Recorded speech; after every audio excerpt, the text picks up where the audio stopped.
So basically, this is how to fuck up your sweater 101.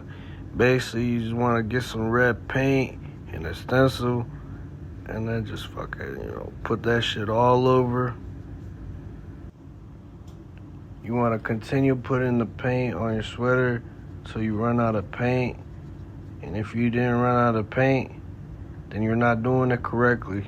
You see here, I'm moving the star, putting it right there upside down, because fuck it. Life, brings you upside down sometimes. Fuck it, that shit looks good. You're gonna put it there again. You're gonna put it right there. That looks like a good spot, because thermodynamics. You see me aligning the thing, because astrology. Go ahead and do the same thing. Grab the paint. Paint in here. Look. That you must hold the thingy-majigger like that. If not, you're not a real artist. Acrylic marker. And that's basically it.